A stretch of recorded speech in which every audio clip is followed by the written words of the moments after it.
السلام عليكم ورحمة الله وبركاته. فيديو النهاردة بقى هنشوف تفريز البسلة بطريقة علشان تفضل خضرة معانا طول السنة كده. البسلة طبعا، موضوع التفريز يا جماعة احنا بنفرز علشان البسلة دي موسمية، موجودة دلوقتي ومش هتبقى موجودة بعد كده. فلما احب اكلها هي والجزر مش هروح بقى اشتري واجيب حاجات فيها مادة حافظة فيها اي حاجة. لا، انا عاوزة حاجة اعملها في البيت تكون امنة وتكون كويسة. وصراحة حلو جدا دلوقتي بدل ما اروح بعد كده اشتري اللي هي المفرزة بالغالية. علشان كده احنا بنفرز، عشان الناس اللي بتقول انتوا بتفرزوا ليه وتعملوا ليه، ما ناكل حاجة في وقتها. فعلا احنا بنفرز الحاجات اللي احنا بنحتاجها وتبقى موسمية. طماطم رخيصة مثلا بنجيبها ونعينها علشان بعد كده هتغلى في وقت معين، وهكذا، بس مش اكتر.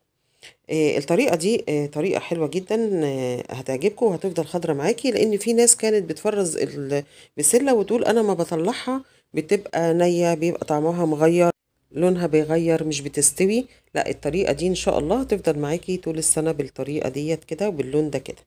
الاول احنا عندنا الجزر الجميل بتاعنا ما شاء الله، دلوقتي موجود في السوق كتير طبعا ورخيص لان دوت موسمه.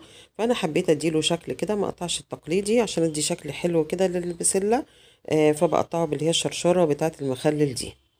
طبعاً بعد ما فصصت البسله وغسلتها بحط حله على النار فيها ميه بس.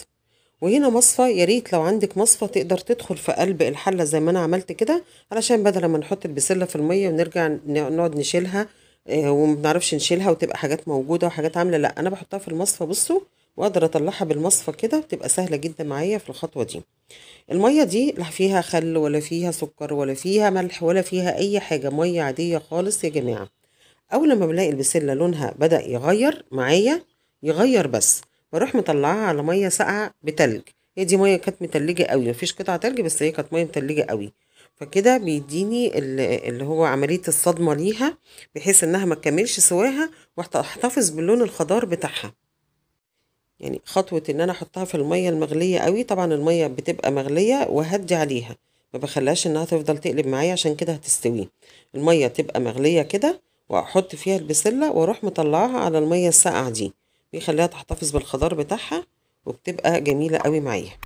لونها مش هيتغير معايا خالص ولا طعمها هيبقى فيه اي حاجة، وهتفضل كده ان شاء الله. حتى لو قعدتيها سنة كاملة هتفضل بنفس اللون بتاعها والخضار بتاعها والجمال بتاعها ده. هنا بقى بعد ما هي بردت خالص في المية اللي هي الساقعة دي، هبدأ احطها على مصفى عشان اصفيها، عشان مش هينفع افرزها الا لما تنزل المية بتاعتها خالص وتبقى ناشفة، مجففة يعتبر من المية بتاعتها. والمية اللي مكان البسلة ونفس المصفى هعمل الجزر زي ما عملت البسلة بالظبط.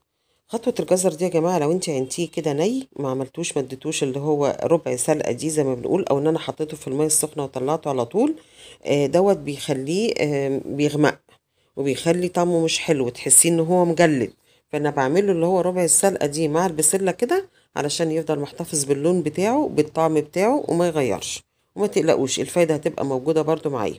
ممكن نخزن البسلة نية خالص من غير ما نعمل الخطوات دي، نفصصها ونغسلها وننشفها ونحطها في اكياس.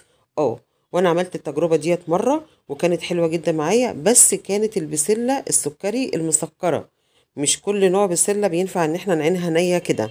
فعشان تفادي ان انا ما اعرفش نوع البسلة او ما تكونش حلوة او تكون دجنة، طبعا انا مش هدوق بسلاية بسلاية، ده بتبقى كمية، فانا عاوزاها تبقى كده حلوة معايا على طول. فانا بختصر وبعمل الطريقة الجميلة دي اللي هتفضل حافظاها معايا طول السنة، بنفس طعمها بنفس لونها بنفس جمالها، وكأنها فريش يا جماعة. بنطلعها بعد ما وهي متجمدة في الفريزر، بنعمل التسبيكة بتاعتها وهي لسه متجمدة، مش تبقى متجمدة قوي لان احنا هنفرغ الهواء دلوقتي، وهقول لكم ازاي. بنروح حاطينها على طول، ساقطينها على طول في قلب الصلصة بتاعتها، بتبقى كأنها لسه جاية قدر الإمكان بنسبة 90%، كأنها لسه جاية. هنا عندي أكياس اللي هي التلاجة العادية خالص، مش لازم أي أكياس معينة يعني.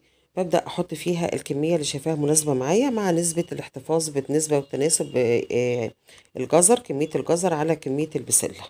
أنا بحط حتى لو الكمية طلعت معايا كتير شوية، أنا ممكن أفتح الكيس وأبقى أخد جزء منه وأرجع جزء، او ان انا اخد كيسين على بعض لو انا عندي عزومات ولا حاجه. كل عام وانتم بالف خير يا رب.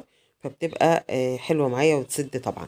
بصوا بقى هنا علشان افرغ الهواء انا بضغط عليه بس مش ضغطه جامده، وببدا الف هو جزء من الكيس اللي هو الفاضي، الفه قوي كده واروح رابطه الكيس. وبعد ما اربطه بروح فكه الحته اللي انا لفيتها او برمتها دي، واروح ضغط على الكيس. بصوا مفيهوش اي هوا خالص، خرج كل الهوا بتاعه وعامل زي المضغوط ازاي، او مضغوط، هو فعلا مضغوط. فدوت ما بيخليش هوا يدخله ولا يغير لونه ولا اي حاجة خالص، تفضل كده في منتهى الجمال ده. الحقي بقى البسلة دلوقتي جميلة جدا، والجزر وتمنهم معقول جدا، فالحقي فرزيه علشان تنفعك في الأزمات، عشان اللي بيحبوها، عشان ما نشتريهاش من بره، نعملها حاجة على ايدينا في البيت في منتهى الجمال. لو عجبكم الفيديو ما تنسوش اللايك والشير والسبسكرايب اللي مشتركش عندي، والكومنتات الجميلة اللي بتسعدني. ودمتم دايما يا رب بألف خير.